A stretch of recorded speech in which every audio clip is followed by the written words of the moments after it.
আজকের এই মহত্বপূর্ণ জলসায় আমি আমার মূল বক্তব্য যেটা পেশ করব সেটা হলো আমাদের প্রত্যেককে মৃত্যুর কথাটা একটু স্মরণ করা উচিত। আমরা প্রত্যেকেই মরব, এটা একটা চিরন্তন সত্য, এটা অস্বীকার করার মতন কোনো ব্যক্তি এখানে নেই। আমরা জানি যে প্রত্যেক ব্যক্তি এটাকে মেনে নিয়েছেন এবং দলিল প্রমাণ ছাড়াও এটা আপনার অন্তর বিশ্বাস করে নিয়েছে যে পৃথিবী একদিন আমাকে ছাড়তে হবে, আমরা সবাই মরব। কিন্তু অধিকাংশ মানুষ এই চিরন্ত সত্যটাকে ভুলে থাকতে পছন্দ করি, বরং আমরা ভুলে গেছি। আর এটাকে আমরা স্মরণ না করার কারণে এই পৃথিবীর যত রকমের খারাপই আছে সেগুলো আমাদেরকে পেয়ে বসেছে। আমরা পরকালমুখী হওয়া থেকে সব থেকে বড় বাধা এই দুনিয়ার মোহ, দুনিয়ার চাহিদা, দুনিয়ার চাকচিক্য। এই দুনিয়ার এই চাকচিক্য, এই চাহিদাটাকে যদি কোনো কিছু দমন করার কোনো বস্তু থেকে থাকে তাহলে সেটা একটাই আছে, আর সেটা হচ্ছে কবর, মৃত্যুর স্মরণ। এই কথাটা যার যখন মনে হবে তখন তার অন্তর শান্ত হয়ে যাবে, উগ্রতা কমে যাবে, লোভ কমে যাবে, হিংসা বিদ্বেষ থেমে যাবে এবং পাপের চাহিদাও বন্ধ হয়ে যাবে। এজন্য এই মৃত্যুটা, তার আগে আমি বলবো যারা দাঁড়িয়ে আছেন, এই যে আমার ডান পাশের জায়গাটা খালি, একটু কষ্ট করে এই দিকটায় এসে এই জায়গাগুলোকে ফিল আপ করে দেন যাতে দেখতে জিনিসটা সুন্দর দেখায়। তো মৃত্যু সম্পর্কে কথা বলার মতো বহু দিক আছে। কোরআন এবং হাদিসে আল্লাহ সুবহানাহু ওয়া তাআলা আমাদেরকে জানিয়েছেন যে আল্লাহ সুবহানাহু ওয়া তাআলার কিছু চূড়ান্ত বিষয় আছে যেগুলো ঘটবে, আর ওটা কেবলমাত্র এই পৃথিবীর সৃষ্টির জন্য, ওটা স্রষ্টার জন্য নয়। যেমন আল্লাহ সুবহানাহু ওয়া তাআলা তিনি হচ্ছেন আল হাইয়ুল কাইয়ুম। আল্লাহ ছাড়া বাকি যত কিছুর মধ্যে প্রাণ দেওয়া হয়েছে প্রত্যেকটা প্রাণকে একদিন না একদিন মরতে হবে। যারা এটাকে বিশ্বাস করেন তারা হচ্ছেন তাওহীদবাদী। আর যারা মনে করেন যে না, পৃথিবীর মাঝে এমন কোনো আল্লাহর ওলি বা এমন কোনো ব্যক্তি আছেন যারা মরে না বা মরবে না, তারা চিরঞ্জীব, তারা হচ্ছে অমর, যেগুলো হিন্দুদের থিওরির মধ্যে আছে, ওদের উপন্যাসের মধ্যে, ওদের নাটকগুলোর মধ্যে এগুলো প্রচার করা হয় যে একজন মানুষ অমর হয়ে যাওয়ার জন্য, মানে চিরস্থায়ী হায়াত পাওয়ার জন্য বহু রকমের শয়তানি কৃত্তিকালাপ তারা করে। তারা পূর্ণিমার চাঁদে কোনো মানুষকে হত্যা করে সেই রক্ত ওদের দেবীদেরকে দেয়, এইভাবে নাকি ওরা অমর হয়ে যায়। এগুলো সব হচ্ছে কাল্পনিক উপন্যাস, এগুলোর সাথে বাস্তবতার কোনো মিল নেই। বরং আমাদেরকে কোরআন দিয়ে আল্লাহ সুবহানাহু ওয়া তাআলা শিক্ষা দিয়ে দিয়েছেন যে এই ধরনের আকীদা হচ্ছে বদ আকীদা, এগুলো কোনো মুসলিমের আকীদা হতে পারে না। একমাত্র আল্লাহ ছাড়া বাকি যার মধ্যে প্রাণ দিয়ে দেওয়া হয়েছে প্রত্যেকটা প্রাণকে মরতে হবে। কোরআনে আল্লাহ সুবহানাহু ওয়া তাআলা বলেছেন একমাত্র আল্লাহ হচ্ছেন আল হাই, চিরঞ্জীব। যেমনটা বলেছি, যদি কোনো ব্যক্তি আল্লাহর সাথে অন্য কোনো একজনকেও যদি মনে করে যে তার মৃত্যু ঘটে নাই, তাহলে সেই ব্যক্তি মুশরিক হয়ে যাবে। এটা হচ্ছে আকীদার শিরক। সেই ব্যক্তি আল্লাহর সাথে আকীদাগত বিশ্বাসগত শিরকে লিপ্ত। দুঃখের সাথে বলতে হয়, এটা তো আপনাদের এতগুলো মানুষের সামনে দাঁড়িয়ে বলতেছি, আমি নিশ্চিত এখানে কোনো ব্যক্তির ক্ষমতা নাই যে এখন মুখামুখি হয়ে তর্ক করতে পারে। কিন্তু আমরা চলে গেলে তখন অনেকে আছেন তখন বলবেন যে না, আল্লাহর ওলিরা মরে না। কিন্তু আপনার প্রোটেক্ট করার থাকলে, সামনাসামনি প্রোটেক্ট করলে তখন দেখবো আপনার কাছে কি দলিল আছে বা আমরাই কোন দলিলের ভিত্তিতে কথা বলি। কিন্তু আশ্চর্যের ব্যাপার হলো কোরআন হাদিস আপনার হাতে, আপনার ঘরে, আপনার পকেটে, তারপরেও আপনাদের এই অঞ্চলে এমনও নাকি পীরের মাজার আছে যেটাকে জিন্দা ওলির মাজার বলা হয়। জিন্দা ওলির মাজার, নামটা কত চমৎকার, তাই না? জিন্দা ওলির মাজার। আচ্ছা, কেন জিন্দা শব্দটা লাগলো এখানে? তার মানে কি সে মরে নাই? মানে জিন্দাই কি উঠে গেছে ঈসা আলাইহিস সালামের মতো? তা কি মানে মরে গিয়ে আবার জিন্দা হয়ে গেছে? আচ্ছা, যাই হোক, আমরা তো তাদেরকে দেখি নাই, কিন্তু আমরা শুনি। কিন্তু যেই সমস্ত মুসলিম ভাইয়েরা এই আকীদায় বিশ্বাস করেন যে মানুষের মধ্য থেকে কোনো ব্যক্তি জিন্দা থাকতে পারে, তাহলে আপনি খুব দ্রুত তওবা করে নেন, কারণ আপনি আল্লাহ সুবহানাহু ওয়া তাআলার মান সম্মানের সাথে খেলা করতেছেন। এটা একমাত্র আল্লাহ সুবহানাহু ওয়া তাআলার মর্যাদা। আল্লাহ পৃথিবীতে কোনো ব্যক্তিকে এই মর্যাদা দেননি, বরং আল্লাহ সুবহানাহু ওয়া তাআলা তিনি একাই যে আল হাই, এটাকে প্রমাণ করার জন্য আল্লাহ কোরআনে আয়াত রেখে দিয়েছেন। একটা আয়াত তো কমন, যেটা আপনারা সবাই জানেন, একটা বাচ্চা পর্যন্ত, বাচ্চা থেকে নিয়ে বৃদ্ধা পর্যন্ত সবাই জানে যে কোরআনের একটা আয়াত আছে, যে আয়াতটা হচ্ছে আয়াতুল কুরসি নামে, তাই না? জানেন না? আয়াতুল কুরসি সূরা বাকারার 255 নম্বর আয়াতে রয়েছে। তাতে আল্লাহ সুবহানাহু ওয়া তাআলা শুরুই করেছেন আল্লাহু লা ইলাহা ইল্লা হুয়াল হাই। আল হাই, আল্লাহ হচ্ছেন চিরঞ্জীব। আল হাই শব্দটা একমাত্র আল্লাহ সুবহানাহু ওয়া তাআলার জন্য প্রযোজ্য, এটা কোনো সৃষ্টির জন্য প্রযোজ্য হতে পারে না। উপরন্তু আল্লাহ সুবহানাহু ওয়া তাআলা আমাদেরকে সূরা ফুরকান 25 নম্বর সূরার 58 নম্বর আয়াতে আল্লাহ বলেছেন, তোমরা সেই সত্তার উপরে ভরসা করে চলো যে সত্তার কোনোদিন মৃত্যু ঘটবে না, তিনি হচ্ছেন চিরঞ্জীব। ও তাওয়াক্কাল আলাল হাইয়্যিল্লাযী লা ইয়ামুত। আল্লাহ বলেছেন আল হাই আল্লাযী, তারপর আবার বলেছেন লা ইয়ামুত, যার কোনোদিন মৃত্যু ঘটবে না। তার মানে আল্লাহ সুবহানাহু ওয়া তাআলা একা হলেন আল হাই, তার কখনো মৃত্যু ঘটবে না। আর বাকি যত জিন এবং ইনসান আছে সবাইকে একদিন না একদিন মরতে হবে। সবচেয়ে আশ্চর্যের ব্যাপার কি জানেন? আমি আপনার কোন অলির ভক্ত আমি এটা দেখব না। আমি শুধু একজন পার্সনকে যদি আপনার সামনে প্রমাণ করে দিতে পারি যে তার মৃত্যু ঘটেছে, তাহলে তারপরে পৃথিবীর আর কোনো মানুষের ক্ষেত্রে আপনার আকীদা ভ্রান্ত থাকতে পারে না। আর তিনি হচ্ছেন মুহাম্মদুর রাসূলুল্লাহ সাল্লাল্লাহু আলাইহি ওয়াসাল্লাম। আমাদের ঈমান হলো পৃথিবীতে মানুষের মধ্য থেকে যদি কোনো ব্যক্তিকে আল্লাহ চিরস্থায়িত্ব দান করতেন, মৃত্যু যদি তার জন্য লেখা না হতো, তাহলে সেই ব্যক্তি হলেন একমাত্র একজনই মুহাম্মদুর রাসূলুল্লাহ সাল্লাল্লাহু আলাইহি সাল্লাম। কিন্তু আল্লাহ তাকে পর্যন্ত এই মর্যাদা দেননি, কারণ এটা আল্লাহর মর্যাদা।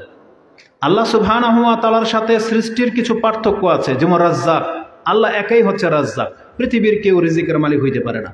আল্লাহ একাই হচ্ছেন আল আলিম, তিনি সব কিছু সম্পর্কে জানেন, পৃথিবীর কোনো মানুষ সব কিছু সম্পর্কে জানতে পারে না। আল্লাহ সুবহানাহু ওয়া তাআলা হচ্ছেন আল খাবির, তিনি হচ্ছেন আর রাজ্জাক, তিনি হচ্ছেন আর রহমান, এগুলো অন্য কেউ হইতে পারে না। ঠিক তেমনি আল্লাহ হচ্ছেন আল হাই, আল্লাহ কাউকে চিরস্থায়িত্ব দান করেননি। তাহলে এই মুহাম্মদুর রাসূলুল্লাহ সাল্লাল্লাহু আলাইহি ওয়াসাল্লাম, তার মৃত্যু যদি প্রমাণ হয়ে যায়, তাহলে পৃথিবীর কোনো ব্যক্তির জন্য এটার প্রযোজ্য হতে পারে না। এই জন্য যারা বিভিন্ন পীরের মুরিদ হয়ে বসে আছেন, আর আপনি এটা আকীদা রাখেন যে আপনার পীর মরে নাই, তাহলে আপনার এই বিশ্বাসটা হচ্ছে ভ্রান্ত বিশ্বাস। আমরা দেখেছি প্রকাশ্য আটরশি যারা করে, আটরশির গানের মধ্যে আছে যে তারা ডাইরেক্ট বলে তাদের বাবা নাকি মরে নাই। বলছে কে বলেছে বাবা আমার মরিয়া গেছে, মরে নাই রে বাবা আমার আটরশিতে আছে। এটা তাদের গান, এটা তাদের গান। আর এই গান বাজতে থাকে, আর তাদের মুরিদরা এটাকে বিশ্বাস করে নিয়েছে। তাহলে জেনে নেন তাদের ভ্রান্ত আকীদার জবাব কিন্তু কোরআনে রয়েছে। একমাত্র আল্লাহ ছাড়া সবকে মরতে হবে। যেমন আমি আপনার কাছে পেশ করে দিই যে মুহাম্মদুর রাসূলুল্লাহ সাল্লাল্লাহু আলাইহি ওয়াসাল্লামের মৃত্যু হয়েছে, এটা কোরআন হাদিস দ্বারা স্পষ্ট প্রমাণিত।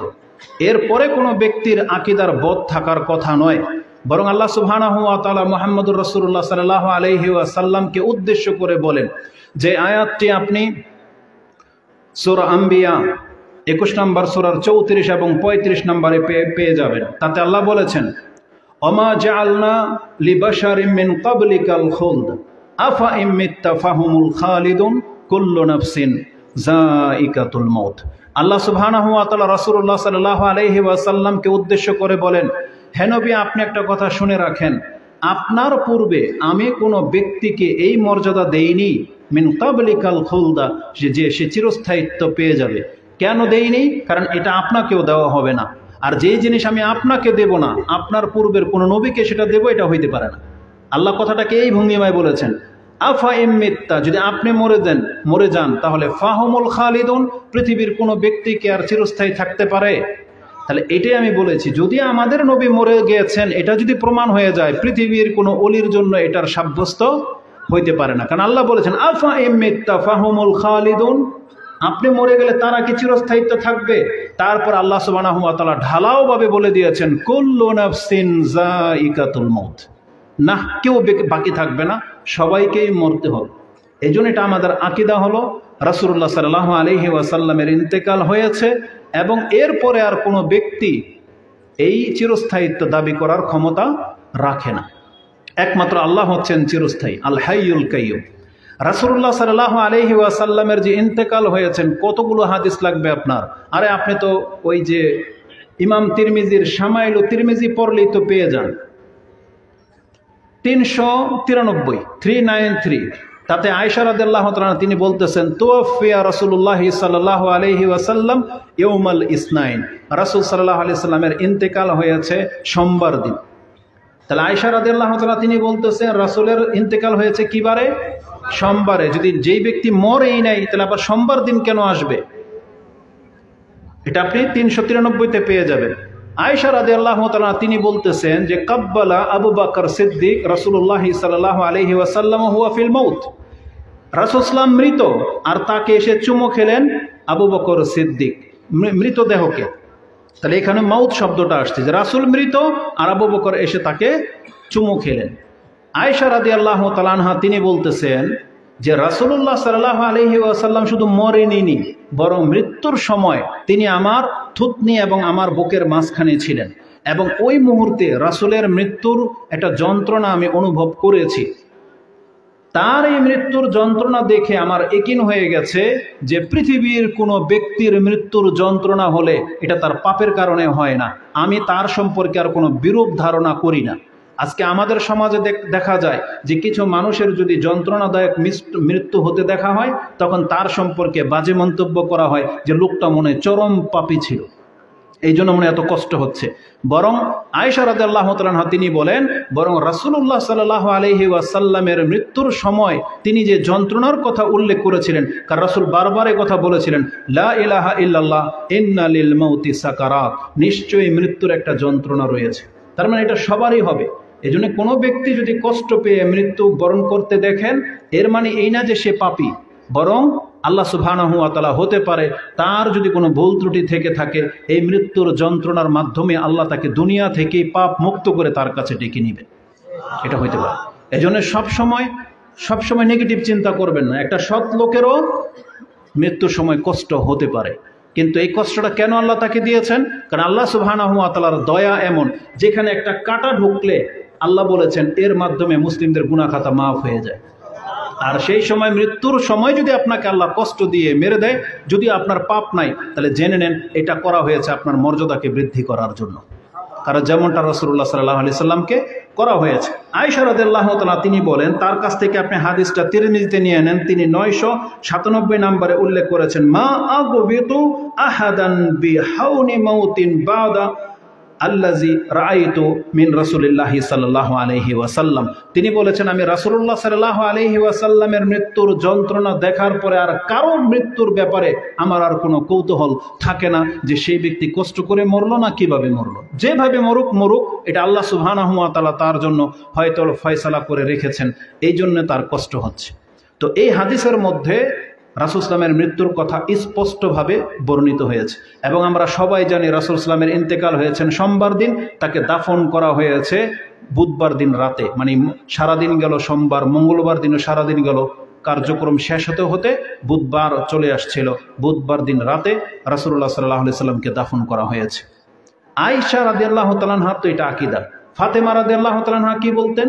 ফাতেমা রাদিয়াল্লাহু তাআলা তিনি কান্না করতেন এবং বলতেন, ইয়া আবা, হে আমার পিতা যিনি রবের ডাকে সাড়া দিয়ে চলে গেছেন। তারপরে তিনি আনাস রাদিয়াল্লাহু তাআলা আনহুকে একদিন বলতেছেন, আনাস, তোমাদের আত্মা এটা কুলালো কিভাবে, তোমরা এটাকে সহ্য করলে কিভাবে যে তোমরা আমার পিতার উপরে মাটি ফেললা, এটা কিভাবে মেনে নিলে তোমরা? তার মানে তিনি দুঃখ করে বলতেছিলেন যে রাসূল তোমাদেরকে শিক্ষা দিয়েছেন, আজকে সেই রাসূলকে তোমরা কবরে রেখে আসলা, তার উপরে মাটি ফেললা কিভাবে, এটা তোমরা নিলা কিভাবে? একটা মেয়ে তার বাবার জন্য যেমনটা আক্ষেপ করে থাকে, দুঃখ করে থাকে, এই জন্য তিনি সমস্ত সাহাবীদেরকে আক্ষেপ করে বলতেছেন যে তোমরা কিভাবে পারলা রাসূল ইসলামের উপর মাটি ফেলতে, যে রাসূলের গায়ে একটা পশম, একটা ধুলা পড়ুক যেটা তোমরা মেনে নিতে পারতা না, আজকে তোমরাই তার উপরে মাটি ফেললা। মানে এটা আবেগে হয়ে যেটা সন্তানরা বলে সাধারণত, তিনি এইভাবে ব্যাখ্যা করছিলেন বা বলতেছিলেন। তার মানে তারাও মেনে নিয়েছিলেন যে রাসূলুল্লাহ সাল্লাল্লাহু আলাইহি ওয়াসাল্লামের ইন্তেকাল হয়ে গেছে। ওমর রাদিয়াল্লাহু তাআলা আনহু তিনি পাগল পরা প্রায়, তিনি বলছেন যে বলবে মুহাম্মদ সাল্লাল্লাহু আলাইহি ওয়াসাল্লাম ইন্তেকাল করেছেন, তার গর্দানকে দারাবা উনুকাহু, আমি তার গর্দানের মধ্যে তরোয়াল চালিয়ে দিব। আবু বকর রাদিয়াল্লাহু তাআলা তিনি দেখতেছেন যে এই অবস্থায় যদি ওমর রাদিয়াল্লাহু তাআলা কিছু একটা অঘটন ঘটিয়ে ফেলে, তিনি কোনো কথা বলেন নাই, সরাসরি রাসূল সাল্লাল্লাহু আলাইহি ওয়াসাল্লামের ঘরে গেলেন, চাদর উঠালেন এবং দেখলেন যে সত্যি রাসূল সাল্লাল্লাহু আলাইহি ওয়াসাল্লামের ইন্তেকাল হয়ে গেছেন। তিনি চুমু খেলেন, চোখ দুটা বন্ধ করলেন এবং বললেন, যেই মৃত্যু আপনার জন্য আল্লাহ লিখে রেখেছেন আর দ্বিতীয়বার সেটা আর আপনার আসবে না, আপনার মৃত্যু হয়ে গেছে। তারপরে সরাসরি তিনি মিম্বরে গিয়ে দাঁড়ালেন, আল্লাহর প্রশংসা করলেন, হামদ করলেন এবং বললেন আম্মা বাদ। তারপরে তিনি বললেন, মান কানা ইয়াবুদুল্লাহা ফাইন্নাল্লাহা হাইয়ুন লা ইয়ামুত ওয়া মান কানা ইয়াবুদু মুহাম্মাদান ফাইন্না মুহাম্মাদান কাদ মাত। তিনি এই ভাষাটা বলেছিলেন, যেই ব্যক্তি আল্লাহর বন্দেগী করতে আল্লাহকে রব হিসাবে মেনে নিয়েছো, তোমরা জেনে নাও আল্লাহ হচ্ছেন চিরঞ্জীব, আল্লাহর মৃত্যু নাই। আর যদি এমন কোনো ব্যক্তি থেকে থাকো যে এতদিন মুহাম্মদের ইবাদত করতে, তাহলে জেনে রাখো ইন্না মুহাম্মাদান কাদ মাত, তাহলে মুহাম্মদ কিন্তু মারা গেছে। এটা আবু বকর রাদিয়াল্লাহু আনহু সাহসী বক্তব্য এবং তার আকীদাকে ক্লিয়ার করার মতন বক্তব্য। তারপরে তিনি কোরআনের একটা আয়াত টেনে দিয়েছেন প্রত্যেকটা মুসলিমকে সান্ত্বনা দেওয়ার জন্য, যে আয়াতটি আল্লাহ সুবহানাহু ওয়া তাআলা সূরা আলে ইমরান ৩ নম্বর সূরার ১৪৪ নম্বর আয়াতে আল্লাহ উল্লেখ করে দিয়েছেন, যেখানে আল্লাহ বলেছেন, ওমা মুহাম্মাদুন ইল্লা রাসূলুন কাদ খালাত মিন ক্বাবলিহির রুসুল আফা ইমিত্তা আও কুতিলান কালাবতুম আলা আকাবিকুম। মুহাম্মদ তো অতীতের রাসূলদের মধ্য থেকেই একজন রাসূল, যেমন অনেক রাসূলের ইন্তেকাল হয়ে গেছে, তারপরে সর্বশেষ মুহাম্মদ সাল্লাল্লাহু আলাইহি ওয়াসাল্লামের সময় এসেছে, তাকে যদি কোনো কাফের মেরে দেয়, যেমন বহু নবীদেরকে মারা হয়েছিল, অথবা তিনি যদি মরে যান, তাহলে তোমরা কে তোমাদের ধর্ম থেকে মুখ ফিরিয়ে নেবে? এইভাবে যখন এই আয়াতটা নাজিল করে দেওয়া হয়েছে, তখন ওমর রাদিয়াল্লাহু তাআলা তিনি বলেন, আমার কান যখন এই আয়াত শুনেছে, আমার পা আর আমাকে ধরে রাখতে পারলো না, আমি জমিনে পড়ে গেলাম। একিন হয়ে গেল যে হ্যাঁ, মুহাম্মদ সাল্লাল্লাহু আলাইহি ওয়াসাল্লামের ইন্তেকাল হয়ে গেছে। তো এটা ছিল সাহাবায়ে কেরামদের আকীদা। কিন্তু আমাদের আকীদা তো বদ কিভাবে হলো? আমাদের আকীদা তো খারাপ কিভাবে হলো? যেখানে আমাদের নবীর রওজা, আপনারা বলতেছেন রওজা মদিনাতে আছে, তাহলে নিজের চোখে দেখার পরে তাহলে যে রাসূলকে আপনি মৃত বলে মেনে নিচ্ছেন, কি করে আপনার যার মুরিদ হয়েছেন তাকে আবার আপনি জিন্দা দাবি করেন কিভাবে? এটা আপনার নবীর উপরে কিভাবে একজন ব্যক্তিকে আপনি সম্মানিত দেখতে চান বা করতে চান? এটা কিভাবে আপনার সাহসে কুলায়? এজন্য যারা এই ধরনের ভ্রান্ত বিশ্বাসে রাখেন, আপনি জেনে নেন প্রত্যেকটা মানুষকে মরতে হবে। কোনো ব্যক্তিকে আল্লাহ সুবহানাহু ওয়া তাআলা চিরস্থায়িত্ব দান করেননি। তা আল্লাহ বলেছেন কুল্লু নাফসিন যায়িকাতুল মাউত, প্রত্যেকটা ব্যক্তিকে মরতে হবে। কোরআনের ৩টা আয়াতে আপনি পেয়ে যাবেন, যেমনটা বলেছি আম্বিয়া ২১ নম্বর সূরার ৩৪-৩৫, সূরা আলে ইমরান ৩ নম্বর সূরা ১৮৫ নম্বর আয়াত, এবং সূরা আনকাবুত যেটা আপনি ২৯ নম্বর সূরার ৫৭ নম্বর আয়াতে পেয়ে যাবেন, যেখানে আল্লাহ বলেছেন কুল্লু নাফসিন যায়িকাতুল মাউত, প্রত্যেকটা নাফসকে মরতে হবে। আমাদের মূল বিষয় হলো, আমরা এটা সবাই জানি যে আমাকে মরতে হবে, কিন্তু এখান থেকে আমরা যে শিক্ষাটা নেব তা হলো, কিছু মানুষ আছে তারা মরতে চায় না, কিছু মানুষ আছে তারা মরতে চায় না, এই দুনিয়াতে তারা বেঁচে থাকতে চায়। তাদের মধ্য থেকে প্রথম শ্রেণী হলো ইহুদিরা। ইহুদিরা মরতে চায় না। আর যারা শিরিক করে, আল্লাহ সুবহানাহু ওয়া তাআলার সাথে যারা শিরিক করে, তারা মরতে চায় না। ইহুদিরা যে মরতে চায় না, এটা কোরআনে আল্লাহ সুবহানাহু ওয়া তাআলা আমাদেরকে বিভিন্নভাবে জানিয়েছেন। আর যারা শিরিক করে তারা কেন মরতে চায় না? আপনি লক্ষ্য করে দেখবেন, যাদের সাথে কেবল দুনিয়ার সম্পর্ক, দুনিয়াতে কিভাবে বেশি পাওয়া যায়, সন্তান পাওয়া যাবে, সম্পত্তি পাওয়া যাবে, কিভাবে বিপদাপদ মুক্তি থাকা যাবে, এরাই কিন্তু অধিকাংশ এ মাজারের ধন্না ধরে। এরাই বিভিন্ন পীরের ওসিলা দিয়ে তাবিজ কবজ ঝাড়ফুঁক নিয়ে কিন্তু এরাই চলে। কেন? কারণ এরা মরতে চায় না, এরা দুনিয়াতে লাভবান হতে চায়। এজন্য আল্লাহ সুবহানাহু ওয়া তাআলা বলে দিয়েছেন যে পৃথিবীর মধ্যে কেবল ২ শ্রেণীর মানুষ মরতে চায় না। আল্লাহ সুবহানাহু ওয়া তাআলা সূরা বাকারা ২ নম্বর সূরার ৯৬ নম্বর আয়াতে আপনি এই আয়াতটা পেয়ে যাবেন, যেখানে আল্লাহ সুবহানাহু ওয়া তাআলা বলেছেন যে আপনি দেখতে পাবেন যে অধিকাংশ মানুষ যারা মরতে চায় না তারা হচ্ছে ইহুদিরা। ইহুদিদের কথা বলতে গিয়ে আল্লাহ বলেছেন, ওয়ালা তাজিদান্নাহুম আহরাসান নাসি আলা হায়াতুই ওয়া মিনাল্লাযিনা আশরাকু। আল্লাহ বলেছেন যারা ইহুদি এবং যারা শিরিক করে তারা চায় পৃথিবীতে অনন্তকাল বেঁচে থাকতে। এটা হচ্ছে ইহুদিদের চরিত্র, যারা মরতে চায় না, কারণ এই দুনিয়াটা তারা ভোগ করতে চায়। আরেক শ্রেণীর মানুষ মরতে চায় না, তারা এটাকে অপছন্দ করে। তারা হয়তো মরাটাকে অস্বীকার করে না, কিন্তু মরতে অপছন্দ করে। আর তাদের মধ্যে অধিকাংশ মানুষ হচ্ছে যারা বয়োজ্যেষ্ঠ, যারা দুনিয়াটা দেখে ফেলেছেন, অনেক দিন টিকে আছেন এবং মায়া পড়ে গেছেন, আপনার সারা জীবনের মেহনত করে একটা বাড়ি করেছেন, সন্তানগুলোকে এস্টাবলিশ করেছেন, এখন আপনার ফসল খাওয়ার সময়, এখন আপনি যখন আরামে এসে থাকেন তখন আপনার মরতে অনেক কষ্ট হবে। এটা আমরা দেখেছি। আমরা যারা খুব শান শৌকতের সাথে আছি, যারা লাক্সারি জীবনযাপন করি, যারা খুব ভালো ভালো খাবার খাই, তাদের জীবনে কোনো কষ্ট নাই। যাদের আলিশান বাড়ি আছে, যাদের প্রপার্টি আছে, এই ধরনের মানুষ সহসা মরতে চায় না। তাদের অন্তরের ভিতরে দুনিয়ার ভালোবাসাটা একেবারে গেঁথে গেছে। দেখবেন যে বিভিন্ন কিছু মুরব্বীরা আছে, বিশেষ করে পিতামাতা, আমরা যাদের বয়স হয়ে গেছে, তাদের যদি কোনো রোগ হয়, আপনি যদি তাকে ডাক্তারের কাছে না নিয়ে যান না, সে বাচ্চাদের মতো কান্নাও করে অনেক সময়, যে আমার পোলাপান আমার খোঁজ খবর নেয় না। এমনকি যখন ডাক্তার দেখাবেন, ডাক্তার তাকে যে ওষুধ দিয়েছে উনি যদি বুঝতে পারে এটা দামি ওষুধ, আপনি যদি অন্য কোম্পানির ওষুধও আনেন, আপনার প্রতি সে অসন্তুষ্ট হয়ে যাবে, বলবে যে এই যে দেখ, আমি বাঁচতে চাই, ওরা আমার মেরে ফেলতে চায়। তারপর আপনি যেটা খেতে চান, আপনার যদি সেটা ক্ষতিকর কারণ হয়, আপনার সন্তানরা যদি সেটা আপনাকে না দেয়, তাও বলবে যে ওরা চায় যে আমি মরে যাই। তার মানে বয়স যাদের বেশি তারা সাধারণত বেঁচে থাকতে চায়, আর এটা আপনি অস্বীকার করে পারবেন না, কারণ আপনার অন্তরের এই কথাটা আল্লাহ জানিয়েছেন রাসূল সাল্লাল্লাহু আলাইহি ওয়াসাল্লামের মাধ্যমে। এটা অস্বীকার করার কিছু নাই, এটা আমরা সবাই রিয়ালাইজ করি। এই জন্য রাসূলুল্লাহ সাল্লাল্লাহু আলাইহি ওয়াসাল্লাম কিন্তু বেশি দিন এই পৃথিবীতে বেঁচে থাকতে চায়নি। তিনি আল্লাহর কাছে আশ্রয় চেয়েছেন, আরজালিল উমুর, যে আল্লাহ আমি তোমার কাছে আশ্রয় চাচ্ছি, আমি যেন একবারে বয়সের শেষ চূড়ায় পৌঁছে না যাই, যেটা মানুষের উপরে বোঝা হয়ে যায়। এই জন্য রাসূলুল্লাহ সাল্লাল্লাহু আলাইহি ওয়াসাল্লামের ইন্তেকাল হয়েছে কত বছর বয়সে? 63। কিন্তু আমাদের এই সমাজের মধ্যে কি 60 পার করে ফেলেছেন এমন মানুষ নাই? আছেন।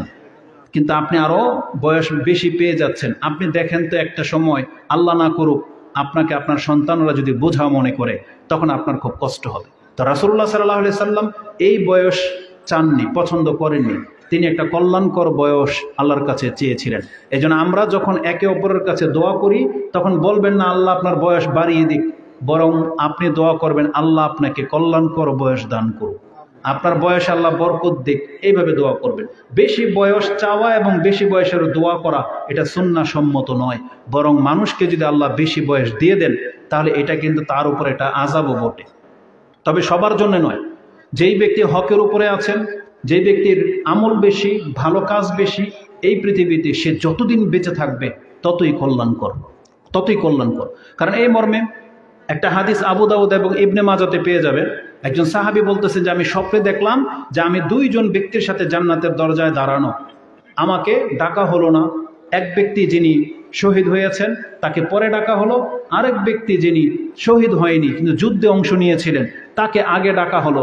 তখন আমি এই স্বপ্ন দেখে আশ্চর্য হয়ে সাহাবীদেরকে ব্যক্ত করতে লাগলাম যেটা আমি কি দেখলাম। তখন এই সংবাদ পৌঁছে গেল রাসূলুল্লাহ সাল্লাল্লাহু আলাইহি সাল্লামের কাছে যে ইয়া রাসূলুল্লাহ, দুইজন ব্যক্তি, তাদেরকে আপনি ভ্রাতৃত্বের বন্ধন করে দিয়েছিলেন, তাদের একজন শহীদ হয়ে গেছে, আরেকজন শহীদ হয়নি। সে 1 বছর বেঁচে ছিল, তার পরের বছর সে সাধারণ মৃত্যু ঘটেছে, কিন্তু স্বপ্নে দেখলাম জান্নাতে তাকে আগে ডাকা হয়েছে, আর যেই ব্যক্তি শহীদ সেই ব্যক্তি পরে জান্নাতের পারমিশন পেল। এটা কেন? রাসূলুল্লাহ সাল্লাল্লাহু আলাইহি সাল্লাম বলেছেন, আচ্ছা বলো তো দেখি, যেই ব্যক্তিটা যুদ্ধে অংশ নিয়েছিল সে যে বেঁচে গেছে, 1 বছর সে বেঁচে ছিল, তার কি সালাতের সংখ্যা বেশি ছিল না? বলছে বালা ইয়া রাসূলুল্লাহ। বলছে সে কি রমজান মাস পায়নি? বলছে বালা ইয়া রাসূলুল্লাহ। বলছে তার কি দান সাদকা বেশি ছিল না? বলছে বালা ইয়া রাসূলুল্লাহ। তখন বলছে তার এই 1 বছরের ইবাদত তাকে ওই তার বন্ধু থেকে এতটা মর্যাদা দিয়ে দেওয়া হয়েছে যার দূরত্ব জমিন থেকে আকাশের রয়েছে। তার মানে ইবাদতের মূল্য বেশি। দুইজনেই মুজাহিদ ছিলেন, কিন্তু একজন মরেনি, একজন শহীদ হয়ে গেছে, নিশ্চয়ই তার মর্যাদা বেশি। সাহাবা একরামরা দোয়া করেছিল এইভাবে তার বন্ধুর জন্য, যেই ব্যক্তি আগে মরে গেছে শহীদ হয়ে গেছে তার জন্য না, ওই যেই ব্যক্তিটা পরে মরেছে তার জন্য দোয়া করেছেন, আল্লাহুম্মা গফির লাহু ওয়ালহিকহু সাহিবিহি, আল্লাহ তাকে আপনি মাফ করে দেন এবং তাকে তার ওই বন্ধু, শহীদ বন্ধুর সাথে মর্যাদা দিয়ে দেন। আমরা হইলে তো কি বলতাম? অনেক উত্তম দোয়া, তাই না? তখন রাসূলুল্লাহ সাল্লাল্লাহু আলাইহি সাল্লাম তাকে বলেছিলেন যে তোমরা তাহলে কি দোয়া করেছো? ফাআইনা সালাতাহু বাদা সালাতিহি ওয়া আইনা সাওমাহু বাদা সিয়ামিহি ওয়া আইনা সাদাকাতুহু বাদা ওয়াফাতিহি। তাহলে এই ব্যক্তির সালাতের কি হবে যে 1 বছর পর্যন্ত সে সালাত আদায় করলো, রমজান মাসে সিয়াম পালন করলো, দান সাদকা করলো, সেই নেকিগুলোর তোমরা কি করলা? তার মানে রাসূল বোঝাতে চাইলো তোমরা যে তাকে শহীদের মর্যাদা দিতে চাইলা, কিন্তু আল্লাহ তো তাকে সেই শহীদ থেকে এতটা মর্যাদা দিয়ে দিয়েছেন যেটা জমিন থেকে আকাশের দূরত্ব রয়েছে। তার মানে যেই ব্যক্তি 1 বছর রমজান বেশি পেয়ে যাবেন, আপনার মর্যাদাটাই ভিন্ন। এই জন্য আমাদের যারা মুরব্বীরা আছেন, যারা 60-70 বছর বেঁচে গেছেন এবং এখন পর্যন্ত সালাতি আদায় করে যাচ্ছেন, হালালের উপরে আছেন, আপনি জেনে নেন আপনাদের মর্যাদা আমাদের চাইতে অনেক বেশি, অনেক বেশি। রাসূলকে জিজ্ঞাসা করা হয়েছিল আইয়ুন নাসি আফদাল, কোন মানুষ সবচেয়ে শ্রেষ্ঠ? রাসূল সাল্লাল্লাহু আলাইহি ওয়াসাল্লাম বলেছেন মান তালা উমরুহু ওয়া হাসুনা আমালুহু, যেই ব্যক্তির বয়স বেশি এবং যার আমলও সুন্দর, এই ব্যক্তি হচ্ছে সবচেয়ে শ্রেষ্ঠ ব্যক্তি। এই জন্য যারা বয়স পেয়ে গেছেন, আমরা মনে করি আপনারা আমাদের শ্রেষ্ঠ সন্তান এবং আপনাদেরকে শ্রদ্ধা করা এটা আমাদের উপরে দায়িত্ব। আল্লাহ সুবহানাহু ওয়া তাআলা আপনাদেরকে ক্ষমা করুন এবং আপনাদেরকে অনুসরণ করার আমাদেরকে যেন আল্লাহ তৌফিক দান করে। তবে আমরা কিছু মুরব্বীদের জন্য আফসোস করে বলতে হয়, ক্ষমা করবেন, আমরা বেশ কিছু মুরব্বীদেরকে দেখেছি আপনি মাথায় টুপিও আছে, দাড়ি সাদা হয়ে গেছে, অথচ আপনি মাগরিব আর এশার নামাজের পরে বাজারের দোকানে বসে বিড়িও টানেন, আবার ওই হিন্দি ফিল্মের দিকে তাকায়ও থাকেন। এটা মেনে নেওয়ার মতো না। আপনি জেনে নেন, আল্লাহ আমাদেরকে মাফ করুক। বলেন আল্লাহ আমাদেরকে মাফ করুক। আমি আমাদের মুরব্বীদেরকে বলতে চাচ্ছি, আপনি জানেন না আপনার এই বয়সের মূল্যটা কত, আপনি জানেন না। কারণ আমরা কোরআন হাদিস থেকে যেটা পাচ্ছি, আমি আপনাকে বুঝাতে পারবো না, যে কলিজাটা ফেটে যাবে, যে আমরা কি আপনাদের মতন বয়স পাবো কিনা এটা আমরা জানি না। কারণ পৃথিবীতে যে ফিতনা শুরু হয়ে গেছে, রাসূল বলেছেন যে একজন ব্যক্তি রাতে মুমিন থাকবে, দিনে সে কাফের হয়ে যাবে। রাসূল সাল্লাল্লাহু আলাইহি ওয়াসাল্লাম বলেছেন বাদিরু বিল আমালি ফিতানান কাকিতিল লাইলিল মুসলিম ইউসবিহুর রাজুলু মুমিনান।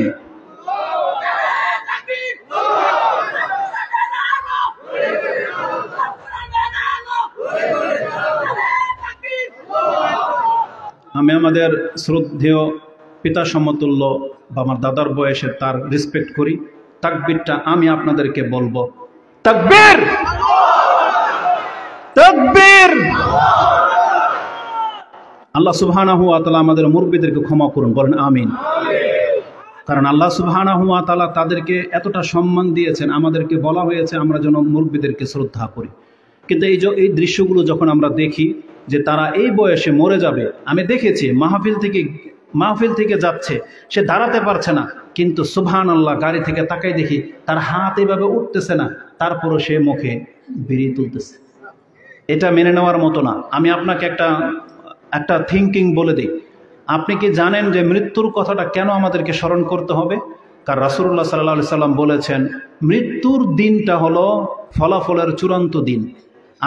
আমি তো ছোট, বিদ্যা আমার অল্প, কিন্তু আমি এটা চ্যালেঞ্জের সাথে বলতেছি, ইনশাল্লাহ আমাদের বড় কোনো শেখ আমার এই কথার বিট্রে করবে না।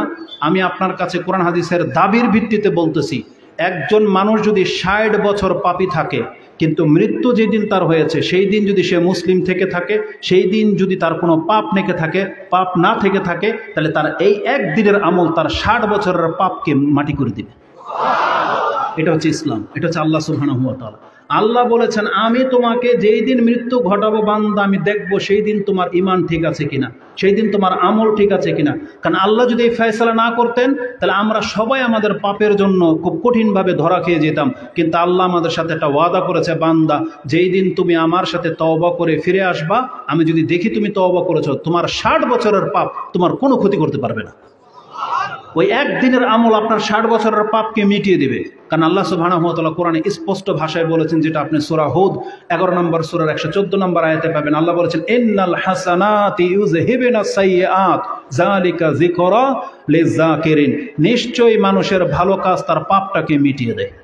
এজন্য ভালো হওয়ার চান্স আমাদেরকে গ্রহণ করতে হবে। এই যে মুরব্বী যারা আছেন আমাদের মতন বয়সে, আপনি অনেক বেশি দুষ্ট হয়তো ছিলেন, অনেক বেশি হয়তো আপনি নেশা করতেন, অনেক বেশি আছেন আপনি সালাত ত্যাগ করেছেন, বেয়াদবি করেছেন, কত পাপ করেছেন, কিন্তু আপনার মৃত্যুটা তখন আসেনি। কিন্তু এখন আপনি বয়স হয়েছে, কোনো পাপ আপনার মধ্যে নাই, আপনি আল্লাহর জিকির করতেছেন, 5 ওয়াক্ত নামাজ পড়তেছেন, আপনি ইয়াকিন রাখেন আল্লাহ আপনাকে ভালোবাসে, আপনি এটা বিশ্বাস রাখেন। কারণ আল্লাহ সুবহানাহু ওয়া তাআলা যাকে ভালোবাসেন তাকে শুধরানোর সময় দেন। আল্লাহ হয়তো আপনাকে সে শুধরানোর সময় দিয়ে দিয়েছেন। এই জন্য যারা মুসলিম আছেন, মুসলিমের ইসলামের উপরে টিকে আছেন, আপনার মর্যাদাটা যে কি এটা আমি বুঝাইতে পারবো না। রাসূলুল্লাহ সাল্লাল্লাহু আলাইহি সাল্লাম বলেছেন, যে হাদিসটি ইমাম বুখারী রাহিমাহুল্লাহ তিনি তার কিতাবুত কাদারের মধ্যে উল্লেখ করেছেন, 82 নম্বর অধ্যায়ের মধ্যে পেয়ে যাবেন, হাদিস 6607 6607 নম্বরে রয়েছে। রাসূলুল্লাহ সাল্লাল্লাহু আলাইহি সাল্লাম বলেছেন, ইন্নাল আবদা ইয়ামালু আমালা আহালিন নার ওয়া ইন্নাহু মিন আহালিল জান্নাহ ওয়া ইয়ামালু আমালা আহালিল জান্নাহ ওয়া ইন্নাহু মিন আহালিন নার ওয়া ইন্নামাল আমালু বিল খাওয়াতিম। আল্লাহ এই সিস্টেম রেখেছেন, রাসূল বলেছেন, কতক ব্যক্তি আছে তার পাপের জীবন সে অতিক্রম করতেছে কিন্তু লোকটা সে জান্নাতি। আবার কতক ব্যক্তি আছে নেকির রাস্তায় ছিল, ঈমানের উপরে ছিল, কিন্তু লোকটা জাহান্নামী। নির্ণয় হবে কিসের উপরে ভিত্তি করে? ইন্নামাল আমালু বিল খাওয়াতিম। রাসূল বলেছেন এটা নির্ণয় হবে তার শেষ দিনের উপরে। এই পৃথিবীতে তার শেষ দিনটা কেমন ছিল, সে কি ইসলামের উপরে ছিল নাকি সে নাস্তিক মুরতাদ হয়ে গেছে। আজকে মুসলিম ঘরের সন্তান আমরা দেখেছি যারা হয়তো ছোট থেকে 30-40 বছর পর্যন্ত মুসলিমই ছিল, কিন্তু ইউরোপ কান্ট্রির ছোঁয়া লেগে সে এখন নাস্তিকের মতন কথা বলা শুরু করে দিয়েছে। আপনি কি জানেন না আমাদের দেশের এমন কোন মন্ত্রী, এমপি, নেতা নাই যারা হজ নিয়ে কটূক্তি করেছিল, যারা কুরবানি নিয়ে কটূক্তি করে? তাহলে এদের হচ্ছে কপাল পোড়া। জন্মটা তো মুসলিমের ঘরে হয়েছিল, কিন্তু তার মুখের একটা মন্তব্যের কারণে সে কুফফার নাস্তিকের মতো হয়ে মরবে। এটা কত বড় ব্যাপার। এই জন্য কোনো ব্যক্তিকে যাদেরকে পাপ করতে দেখেছেন, এই পাপ করতে দেখলেই তাকে জাহান্নামী ফতুয়া লাগিয়ে দিয়েন না, অপেক্ষা করেন, দেখেন আল্লাহ তার তকদিরে কি রেখেছে। এই জন্য যারা একটা সময় ডাকাতি করত, যারা একটা সময় চুরি করত, যারা একটা সময় অন্যায় ভূমিদস্যু ছিল, কিন্তু আমরা এরকম বহু মানুষকে দেখেছি শেষ বয়সে এসে সে তওবা করে ফিরে এসেছে, 5 ওয়াক্ত সালাত পড়ে দাঁড়িয়ে রেখে নিয়েছে, তো জিকির করে। আপনি হয়তো এটা মেনে নিতে আপনার কষ্ট হবে যে এমন বড় একজন ব্যক্তিকে আল্লাহ সুবহানাহু ওয়া তাআলা ক্ষমা করে দিবেন এত সহজে। আপনি হয়তো ভুলে গেছেন আল্লাহ সুবহানাহু ওয়া তাআলার দয়ার ক্ষমার পাওয়ার কত, আপনি ভুলে গেছেন। আল্লাহ তো এমনিতে বলে নাই যে 100 জন হত্যাকারীকে আল্লাহ সুবহানাহু ওয়া তাআলা ক্ষমা করে দিয়েছে, দেয়নি আল্লাহ সুবহানাহু ওয়া তাআলা ক্ষমা করে। তাহলে কেন আমাদেরকে হাদিস শোনানো হয়েছে? তার মানে এটা ইয়াকিনের সাথে নেন, আপনার জীবনের শেষ দিনটা যার ভালো এটাই তার সবচেয়ে বেশি ভালো। আমাদের বাংলা ভাষায় একটা প্রবাদ আছে, যায় দিন ভালো যায়, এই কথাটা ভুল। বরং সঠিক কি হবে? যার শেষ ভালো তার সব ভালো। বলেন, যার শেষ ভালো তার সব ভালো। এটা আমার নয়, এটা রাসূল সাল্লাল্লাহু আলাইহি ওয়াসাল্লাম বলেছেন। যেই ব্যক্তি পৃথিবী থেকে শেষ দিন তার ঈমানের উপরে হবে, আমলের উপরে হবে, এই ব্যক্তির সব ভালো, সব ভালো। রাসূলুল্লাহ সাল্লাল্লাহু আলাইহি ওয়াসাল্লাম কোরআনের একটা তাফসীরের মধ্যে একটা হাদিস আপনি পেয়ে যাবেন। হাদিসটি মূলত মুসনাদে আহমদে আছে, কিন্তু মুসলিমের হাদিস একটা মিডল টুকরার মধ্যে এটা পাবেন। কোরআনে আল্লাহ সুবহানাহু ওয়া তাআলা সূরা আলে ইমরান 185 নম্বর আয়াতে বলেছেন যে কুল্লু নাফসিন যায়িকাতুল মউত ওয়া ইন্নামা তুওয়াফাউনা উজুরাকুম ইয়াওমাল কিয়ামা ফামান যুহজিহা আনিন নারি ওয়া উদখিলাল জান্নাতা ফাকাদ ফাজ আমাল হায়াতুদ দুনিয়া ইল্লা মাতাউল গুরুর। আল্লাহ বলেছেন অবশ্যই তোমাদেরকে কিয়ামতের মাঠে উঠানো হবে সেই দিন যাকে জাহান্নাম থেকে দূরে রাখা হবে। জাহান্নাম সবাই দেখতে পাবো, কিন্তু আল্লাহ বলেছেন সেই দিনটার কথা তুমি স্মরণ করো। ওই দিন যাকে জাহান্নাম থেকে দূরে রাখা হবে আর বলে দেওয়া হবে তুমি জান্নাতি, আল্লাহ বলেছেন ফাকাদে ফাজ, এই ব্যক্তি হচ্ছে সফলকাম ব্যক্তি। কে সেই ব্যক্তি যাকে জাহান্নাম থেকে দূরে রাখা হবে, যার গায়ে জাহান্নামের আগুন লাগবে না এবং বিনা শাস্তিতে তাকে জান্নাত দিয়ে দেওয়া হবে? কে সেই ব্যক্তি? রাসূলুল্লাহ সাল্লাল্লাহু আলাইহি সাল্লাম বলেছেন মান আহাব্বা আইয়ু জাহজাহা আনিন নারি ওয়া উদখিলাল জান্নাহ ফালতুদরিকুহু মানিয়াতুহু ওয়া হুয়া ইউমিনু বিল্লাহি ওয়াল ইয়াউমিল আখির ওয়া ইয়াতি ইলান নাস মা ইউহিব্বু আইয়ুতা ইলাই। এই হাদিসটা ইমাম মুসনাদে আহমদ এবং মুসলিমের মধ্যে এই হাদিসটি রয়েছে। তাতে কি আছে? রাসূল বলেছেন যেই ব্যক্তি এটা পছন্দ করেন যে আপনাকে জাহান্নাম থেকে দূরে রাখা হোক আর আপনাকে বিনা শাস্তিতে জান্নাত দিয়ে দেওয়া হোক, রাসূল বলেছেন তাহলে সে যেন মৃত্যুর দিনে প্রস্তুত থাকে যে তার সাথে মালাকুল মউত এসে যখন সাক্ষাৎ করবে তার অন্তরের অবস্থাটা যেন এমন হয় সে আল্লাহর প্রতি বিশ্বাসী এবং সে পরকালে বিশ্বাসী এবং সেই ব্যক্তি যেন মানুষের সাথে ওই আচরণ করে যেটা সে নিজের জন্য পছন্দ করে। তার মানে আমরা কেউ নিজের জন্য মূর্খামি পছন্দ করি না। আমরা কেউ নিজের জন্য জুলুম পছন্দ করি না, কেউ এটা পছন্দ করি না যে আমাকে কেউ লাংতান করুক, আমাকে কেউ তুচ্ছ তাচ্ছিল্য করুক, আমাকে কেউ অবমূল্যায়ন করুক, এটা কেউ পছন্দ করি না। তা রাসূল বলেছেন, যেই ব্যক্তি জাহান্নামের আগুন থেকে বেঁচে বিনা শাস্তিতে জান্নাত পেতে চাও, তাহলে তুমিও তোমার ভাইয়ের সাথে ওই একই আচরণ করতে হবে যেটা তুমি নিজের জন্য পছন্দ করো। তাহলে একজন মুসলিম যেটা নিজের জন্য পছন্দ করে সেটা যদি তার ভাইয়ের জন্য পছন্দ করতে পারে, তাহলে তাকে সার্বিক নিরাপত্তা আল্লাহ সুবহানাহু ওয়া তাআলা দিয়ে দেওয়ার ঘোষণা করে দিয়েছেন। আর আপনার অন্তরে কি থাকতে হবে?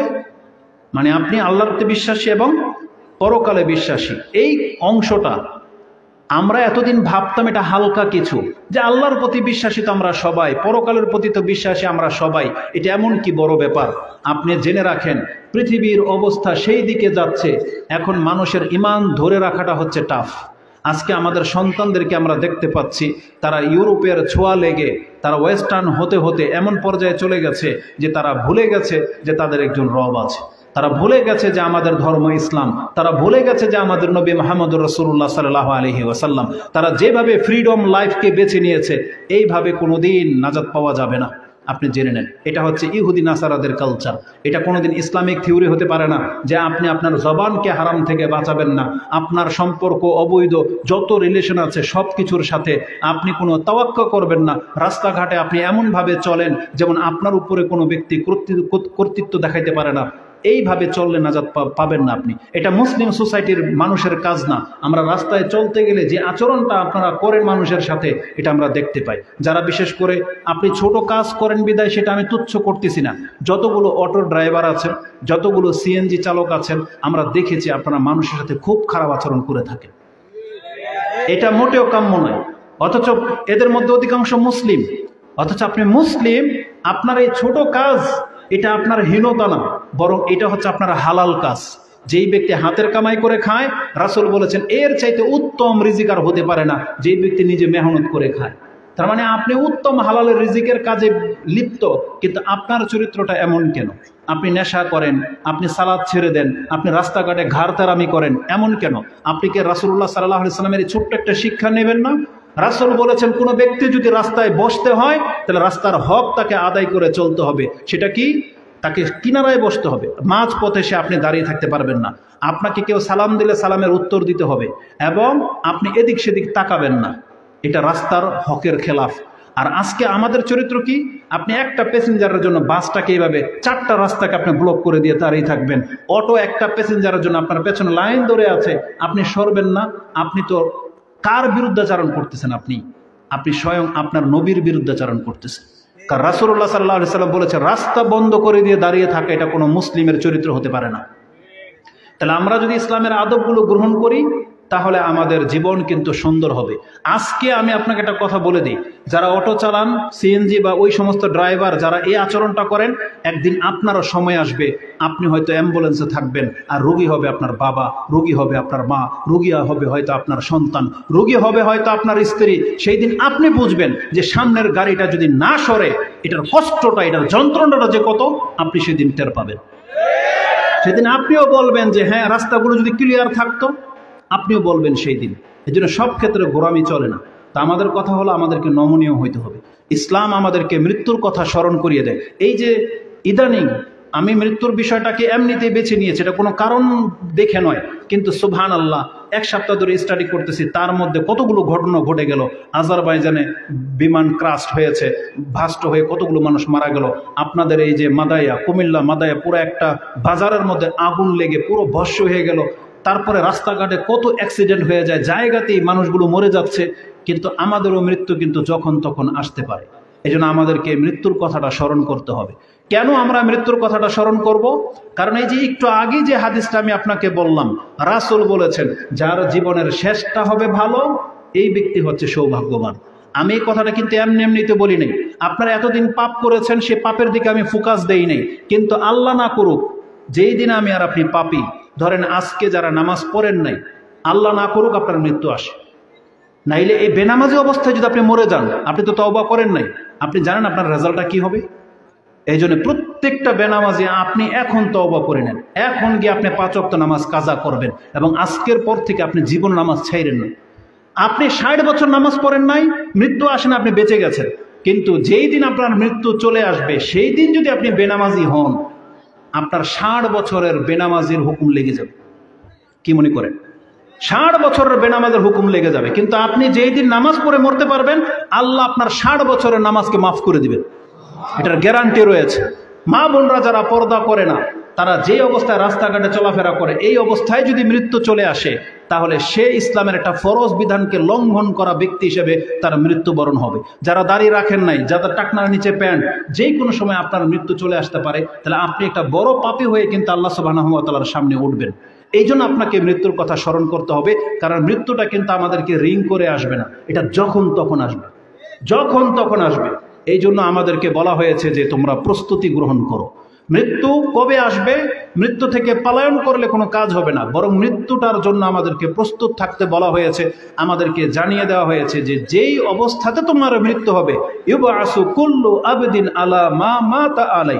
ইমাম মুসলিম হাদিস কোট করেছেন যে প্রত্যেক ব্যক্তিকে ওই অবস্থায় উঠানো হবে যেই অবস্থায় তার মৃত্যু ঘটেছে। আমি চাইলে এই হাদিসটাকে আরো একটু জোরালো করতে পারি। ইমাম তিরমিজি হাদিসটা কোট করেছেন। আবু জার তিনি কি করতেন জানেন? আমি জানি এটা আমাদের চরিত্রের খেলাফ একটা হাদিস, কিন্তু সাহাবী কাজটা করেছিলেন। তিনি বলেছিলেন যখন তার মৃত্যু ঘনিয়ে চলে আসছে, তিনি একটা নতুন পোশাক অর্ডার করলেন এবং বললেন আমাকে নতুন পোশাকটাকে পরিয়ে দেওয়া হোক, কারণ আমি রাসূলুল্লাহ সাল্লাল্লাহু আলাইহি ওয়াসাল্লামের কাছ থেকে শুনেছি যেই কাপড় পরিধান অবস্থায় মানুষের মৃত্যু হবে, মানে কবরে তাকে রাখা হবে, কিয়ামতের মাঠেও তাকে ওই পোশাকের সাথেই উঠানো হবে। কি মনে করেন? এই জন্য রাসূল সাল্লাল্লাহু আলাইহি ওয়াসাল্লাম আমাদেরকে শিক্ষা দিয়েছেন যে তোমরা তোমাদের মৃতদেরকে সাদা কাপড় দিয়ে দাফন দাও, কারণ সবচেয়ে উত্তম কাপড় হচ্ছে সাদা।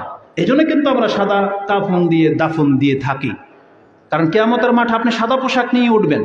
কিন্তু যেই সমস্ত মানুষের মৃত্যু এই আলফাল বা অন ইসলামিক ড্রেসের উপরে হবে, আমাদের যুবকদেরকে আমরা বলতে চাই, যারা জিন্সের প্যান্ট পরেন রানের উপরে 3-4টা ফাটা, যারা জিন্সের প্যান্ট পরেন বিভিন্ন ছবি মূর্তিওয়ালা, বিভিন্ন ইহুদি নাসারাদের পতাকা এবং তাদের ওই ক্রুশ, এই সমস্ত চিহ্ন নিয়ে আপনি মনে রাখেন আপনার মৃত্যুটা কিন্তু একটা ডেঞ্জার অবস্থানে হচ্ছে। যারা হেডফোন লাগিয়ে গান শুনতে শুনতে মরবেন, আপনার রেজাল্টটা কি হতে পারে আপনি মনে রাখেন। যারা পান খান জর্দা দিয়ে, এই জর্দা আপনার মুখে লাগা অবস্থায় যদি মৃত্যুটা চলে আসে, আপনি কিন্তু হারামখোর হয়ে কিয়ামতের মাঠে উঠবেন। এটা আমি কেন বললাম শুধু জর্দার কথা, কারণ সিগারেট হারাম এটা সবাই জানেন, গোল তামাক বিড়ি এগুলো যে হারাম এগুলো সবাই জানেন, কিন্তু জর্দা যেহেতু হুজুররা খায় এই জন্য এটা হারাম বলতে অনেকটা কষ্ট হবে, এটা আমি জানি, কিন্তু জেনে নেন ওই একই জিনিস, তর্ক করে কোনো লাভ নাই, কারণ এগুলো অত্যন্ত নোংরা জিনিস। আর আপনি এই অবস্থায় মরে গেলে আপনি জেনে নেন মৃত্যুটা কিন্তু খুব মারাত্মক মৃত্যু হবে, আপনি বাঁচার চেষ্টা করেন।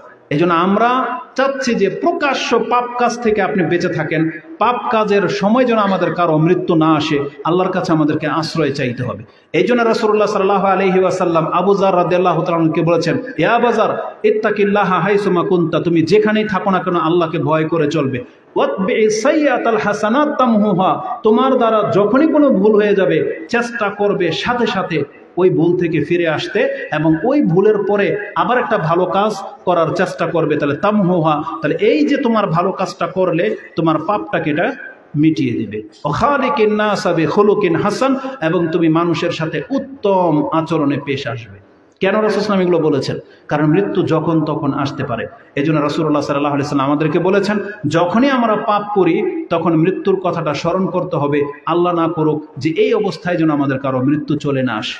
কি মনে করে আজকে আমাদের যুবকরা যারা এই যে পার্কে, এই যে আজকে কত তারিখ, ডিসেম্বরের কত তারিখ আজকে 30, আপনি মুসলিম ছিলেন, পাপ কাজ থেকে মুক্ত ছিলেন, আগামীকাল রাত 12টার পরে যদি আপনি কোনো মহিলা সংক্রান্ত অবস্থাতে নিয়ে আর ওই সময় যদি আপনার মৃত্যু চলে আসে, আপনি যদি 31st নাইট পালন করেন ইহুদি নাসারাদের মতো, আর ওই পার্টিতে গিয়ে অ্যাক্সিডেন্টলি বোম ফুটে বা কোনো কারণে হার্ট অ্যাটাক হয়ে যদি বাই চান্স আপনার মৃত্যু হয়ে যায়, আপনার মৃত্যুটা ইহুদি অথবা খ্রিস্টানের ধর্মের উপরে হবে। এটা কত বড় ব্যাপার। রাসূল বলেছেন মান তাশাব্বাহা বিকওমিন ফাহুয়া মিনহুম, মুসলিমদের কালচারের মধ্যে নাই যে আপনি ইহুদি নাসারাদের মতো ওই 31st নাইট নিউ ইয়ার্স পালন করবেন, এটা আমাদের ইসলাম ধর্মের মধ্যে নাই। অতএব যারা এটা পালন করবেন আপনি আল্লাহকে ভয় করেন এবং আল্লাহর কাছে আশ্রয় চাইবেন এই ধরনের কোনো পাপ করতে গিয়ে যেন কারো মৃত্যু না ঘটে। কারণ কোনো মুসলিম সন্তান যদি এই ধরনের পাপে গিয়ে মরে, তাহলে আপনার ইসলাম ধর্মের উপরে আপনার মৃত্যুটা হবে না, এটা হবে আপনার বিধর্মীদের সাথে। এই জন্য অন ইসলামিক যত কাজ আছে আপনি চেষ্টা করবেন সেই সমস্ত কাজ থেকে দূরে থাকতে। তো মৃত্যুকে কেন আপনি স্মরণ করবেন? রাসূলুল্লাহ সাল্লাল্লাহু আলাইহি সাল্লাম আরেকটা কথা বলেছেন। রাসূলকে জিজ্ঞাসা করা হয়েছে, এই হাদিসটা ইবনু মাজাতে রয়েছে, কিতাবুজ জুহুদ, হাদিস নাম্বার হচ্ছে 4259 নম্বরে রয়েছে। ইবনে ওমর তিনি বলতেছেন, আমরা রাসূল সাল্লাল্লাহু আলাইহি ওয়াসাল্লামের সাথে বসা ছিলাম, ফাজাহু রাজুলুম মিনাল আনসার, আনসারদের মধ্য থেকে একজন ব্যক্তি এসে বলতেছে, ইয়া রাসূলুল্লাহ আইয়ুন নাসি আফদাল, আইয়ুল মুমিনি আফদাল, কোন মুমিন ব্যক্তি সবচেয়ে ভালো? রাসূলুল্লাহ সাল্লাল্লাহু আলাইহি ওয়াসাল্লাম বলেছেন, আহসানুহুম খুলুকান, যার চরিত্র সবচেয়ে বেশি ভালো এই মুমিন হচ্ছে সবচেয়ে ভালো। তারপরে বলা হয়েছে, আইয়ুল মুমিনি আকিয়াস, কোন মুমিনটা সবচেয়ে বিচক্ষণ বা জ্ঞানী, কোন মুমিনটা বেশি বুদ্ধিমান? তখন রাসূলুল্লাহ সাল্লাল্লাহু আলাইহি সাল্লাম বলেছেন, আকসারুহুম লিল মাউতি যিকরান, যেই ব্যক্তি অধিক মাত্রায় মৃত্যুটাকে স্মরণ করে এই ব্যক্তি হচ্ছে বুদ্ধিমান।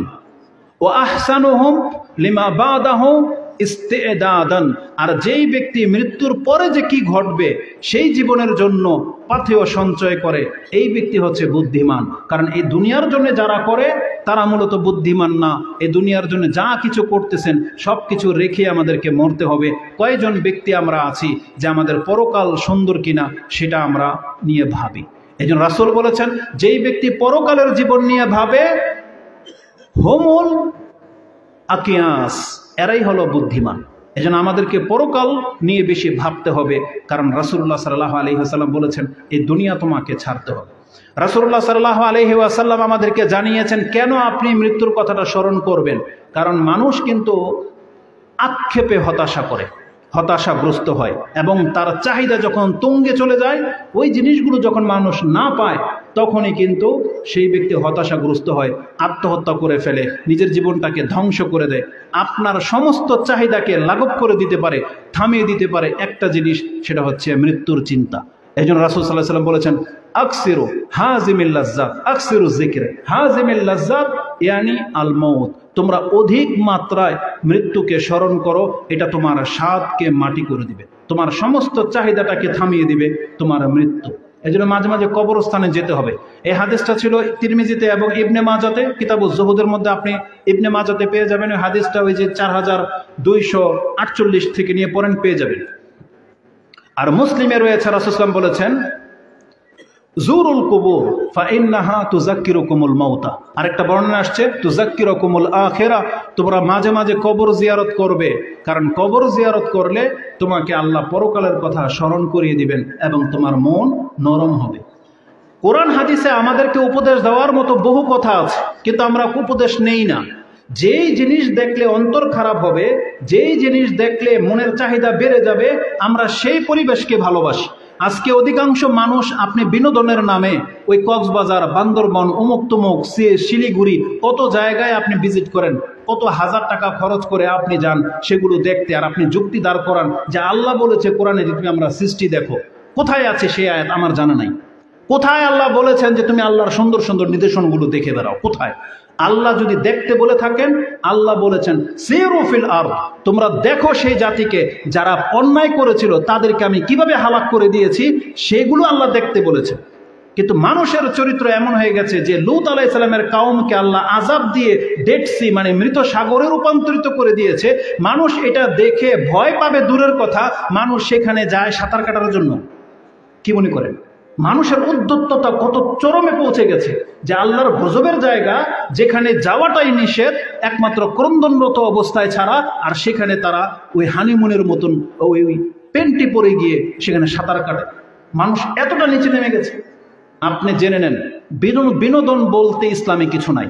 যেটা আপনাকে বলতে চাচ্ছেন যে বিনোদন, আপনার একটু বিনোদনের দরকার আছে, কোনো ব্যক্তিকে বলতে পারবেন যে কক্সবাজারে এক সপ্তাহের জন্য বিনোদনে গিয়ে মনটা এতটা আল্লাহর প্রতি ঝুঁকে গেছে, এর পরের দিন দাঁড়িয়ে রেখে নিয়েছে?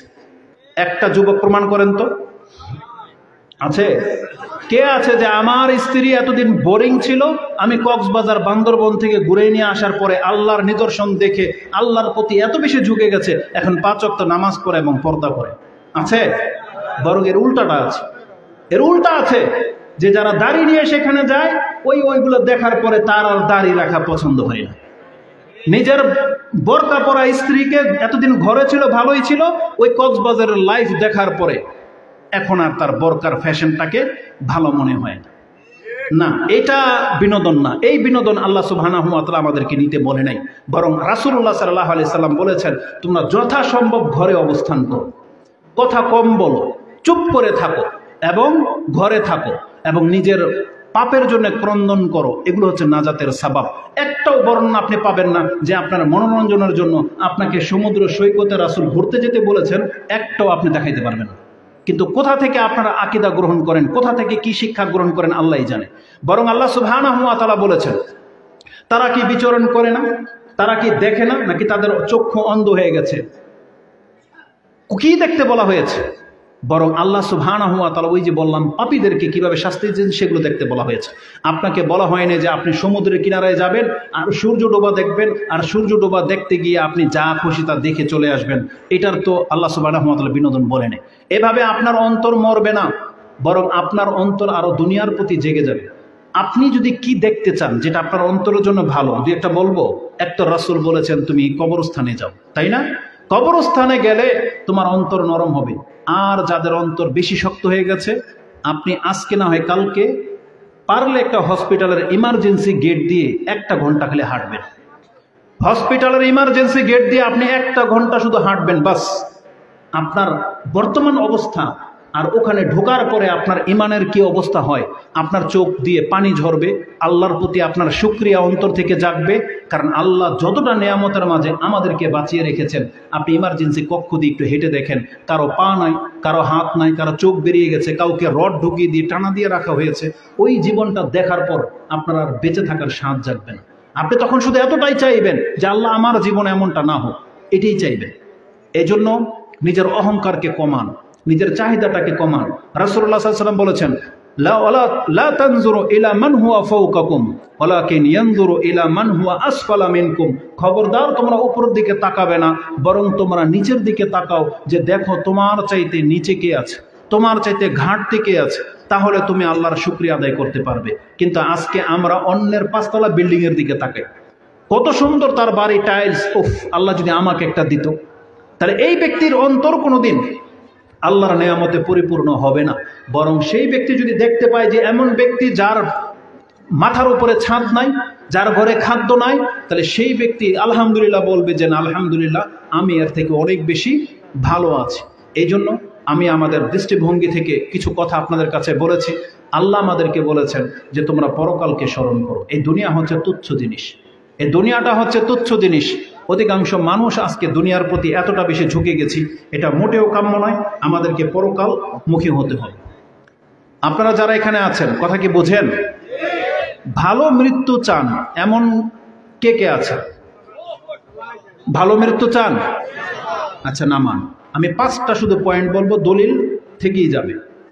প্রথম পয়েন্ট যেটা, সেটা হলো প্রত্যেক ব্যক্তি, যে শেষ হয়ে গেছে, প্রত্যেক ব্যক্তি আল্লাহ সম্পর্কে ভালো ধারণা রাখবেন। কি রাখবেন? আছে আল্লাহ সম্পর্কে ভালো ধারণা আছে? আমাদের দেশের পীরদের সম্পর্কে তার মুরিদের যত ভালো ধারণা, আল্লাহ সম্পর্কে অতটা নাই। কিন্তু আপনাকে আল্লাহ সম্পর্কে ভালো ধারণা রাখতে হবে। রাসূলুল্লাহ সাল্লাল্লাহু আলাইহি সাল্লাম তার মৃত্যুর 3 দিন আগে তিনি এই কথা বলেছিলেন যে প্রত্যেকটা ব্যক্তির উচিত আল্লাহ সম্পর্কে ভালো ধারণা রাখা। জানেন আল্লাহ সম্পর্কে ভালো ধারণা রাখলে কি হবে? আপনি যে আল্লাহর প্রতি ঈমান এনেছেন, যতগুলো নেক আমল করেছেন, আপনি যদি আল্লাহর কাছে ভালো ধারণা রাখেন না যে ইনশাআল্লাহুল আজিজ আমি আল্লাহর কাছে আল্লাহর বান্দা হয়ে উঠব, আল্লাহ আমার পাপগুলোকে মাফ করে দিবেন এবং আল্লাহ সুবহানাহু ওয়া তাআলার প্রতি আমার আস্থা আছে, আপনি যেমন ধারণা করবেন আল্লাহ আপনার সাথে তেমন আচরণই করবে। কারণ রাসূলুল্লাহ সাল্লাল্লাহু আলাইহি ওয়াসাল্লাম থেকে ইমাম বুখারী এবং মুসলিম হাদিস কোট করেছেন, আল্লাহ বলেছেন, আনা ইনদা জান্নি আবদি বি, আমি আমার বান্দার ধারণাতীত তার সাথে আছি। আমার বান্দা আমার সম্পর্কে যেমন ধারণা করবে, আল্লাহ বলেছেন আমি ওর সাথে ওই অ্যাটিটিউডই, ওই বিহেভটাই করব। এই জন্য সবসময় আল্লাহ সম্পর্কে ভালো ধারণা রাখবেন। আল্লাহ আপনার জীবনের যে কোনো পরিস্থিতি ঘটাক না কেন, আপনাকে আল্লাহ সম্পর্কে ভালো ধারণা রাখতে হবে যে আমি আল্লাহর প্রতি সন্তুষ্ট, হয়তো আল্লাহ এর মধ্যে কল্যাণ রেখেছে তাই আমার এমন হয়েছে। কখনোই আপনি আল্লাহ সম্পর্কে বাজে কোনো মন্তব্য করবেন না, এটা হচ্ছে প্রথম কাজ। আর রাসূলুল্লাহ সাল্লাল্লাহু আলাইহি ওয়াসাল্লাম দাখালা আলা শাববিন ওয়া হুয়া ফিল মাউত, ইমাম তিরমিজি এবং ইবনে মাজাহ হাদিস কোট করেছেন, যদিও হাদিসের সনদের মধ্যে দুর্বলতা আছে, কিন্তু নাসিরউদ্দিন আলবানী হাদিসটাকে হাসান বলেছেন, যে রাসূলুল্লাহ সাল্লাল্লাহু আলাইহি ওয়াসাল্লাম একটা যুবকের কাছে গেছে, ও হুয়া ফিল মাউত, মৃত্যু মুহূর্তে, তখন বলছে কাইফা তাজিদু, তুমি নিজেকে কি অবস্থায় পাচ্ছ? তখন সে বলেছিল, ওয়াল্লাহি ইয়া রাসূলুল্লাহ ইন্নী আরজুল্লাহ ওয়া ইন্নী আখাফু যুনুবি, আমি আল্লাহর কাছে অনেক বেশি আশাবাদী, তবে আমার পাপের কারণে আমার ভয় হচ্ছে। রাসূল সাল্লাল্লাহু আলাইহি ওয়াসাল্লাম বলেছেন, মান ইজতামা ফি কলবি আবদিন ফি মিসলি হাযাল মাউতিন ইল্লা আতাহুল্লাহু মা ইয়ারজু ওয়া আমানাহু মিম্মা ইয়াখাফু, যেই ব্যক্তির অন্তর এখানে এসে থেমে যাবে যে সে আল্লাহকে ভয়ও পাচ্ছে, আবার আল্লাহর কাছে অনেক বেশি আশাবাদী, তার মানে যেই জিনিস থেকে সে আল্লাহকে ভয় করতেছে, আল্লাহ বলছে আমি তাকে সেই জিনিস থেকে নিরাপত্তা দিয়ে দিব। আর যেই জিনিস সে আল্লাহর কাছে চাচ্ছে, আল্লাহ বলছেন আমি তাকে সে জান্নাত দিয়ে দিব। এই জন্য মৃত্যুর সময় অন্তত আল্লাহ সম্পর্কে ভালো ধারণা রাখবেন, কারণ আল্লাহ কোনো ব্যক্তির সাথে নাইনসাফি করে না, আল্লাহ ওটাই করেন যেটা বান্দার জন্য কল্যাণকর। এটা প্রথম। দ্বিতীয়ত হচ্ছে আপনি কিছু ওসিয়ত করে যাবেন, আপনার পরে যেন আপনার সন্তানরা আল্লাহ থেকে মুখ না ফিরিয়ে নেয়, যেমনটা ইব্রাহিম আলাইহিস সালাম এবং তার ছেলে ইয়াকুব, ইউসুফ তারা করেছিলেন। তারা তাদের সন্তানদের কাছ থেকে অঙ্গীকার নিতে, জানার পরে কার ইবাদত করবে, তারা বলেছিল আপনার এবং আপনার পিতার রব যিনি, সে আল্লাহর ইবাদত করব। তাহলে আমাদের সন্তানদেরকে উপদেশ দিতে হবে, আমরা যেন মরে যাওয়ার পরে তারা যেন ইসলামের উপরে টিকে থাকে এবং আমাদের জন্য যেন দোয়া করে। এটা প্রত্যেককে ওসিয়ত করতে হবে, এবং আপনি ওসিয়ত করে যাবেন, আপনি মারা যাওয়ার পরে যেন তারা রোদন না করে, বিলাপ না করে, চল্লিশা খানকা এইসব যেন না করে, বরং আপনার জন্য যেন দোয়া করে। যদি তারা রোদন করে, আপনার মেয়েরা যে হাই হুতাশ যদি করে, গাল চাপটায় কাপড় চোপড় ফেলে ফেলে একদম পুরো দুনিয়া একাকার করে ফেলে, তাহলে কিন্তু আপনি শাস্তি পাবেন। কিন্তু আপনি যদি নিষেধ করে যান, তারপর আপনার কোনো অপরাধ হবে না। তৃতীয়ত হচ্ছে যারা ঋণগ্রস্ত ব্যক্তি, আপনি আপনার ঋণটাকে মুক্ত হয়ে মরার চেষ্টা করেন। এই সম্পর্কে একটা হাদিস শুধু আপনাকে বলে দিই। রাসূলুল্লাহ সাল্লাল্লাহু আলাইহি ওয়াসাল্লাম বলেছেন, ইউগফারু লিশ-শাহীদ কুল্লু যামবিন, আল্লাহ একজন শহীদের সব পাপকে মাফ করে দেবেন, তবে ইল্লাদ-দাইন, কোন শহীদ ব্যক্তি যদি ঋণ রেখে মরে যায়, তাকে আল্লাহ সুবহানাহু ওয়া তাআলা মাফ করবেন না। এই জন্য আমরা তো শহীদ হইতে পারিই নাই, অতএব ঋণ থেকে মরলে কিন্তু আমরা মাপ পাবো না। এই জন্য প্রত্যেক ব্যক্তি ঋণ মুক্ত হয়ে মরার চেষ্টা করবেন এবং ওসিয়ত করে যাবেন যাতে আপনার সম্পত্তি থেকে আগে ঋণ পরিশোধ করা হয়। এভাবে বেশ কিছু দিক রয়েছে। আল্লাহ আমাকে এবং আপনাদেরকে কথাগুলো বোঝার এবং সে অনুযায়ী আমল করার তৌফিক দান করো। এবং আল্লাহর কাছে আমরা আশা রাখি, আল্লাহ তুমি আমাদেরকে সহজ মৃত্যু দান করো এবং মৃত্যু আমাদের জন্য ইসলামের উপরে হয়, আল্লাহ তুমি কবুল করো।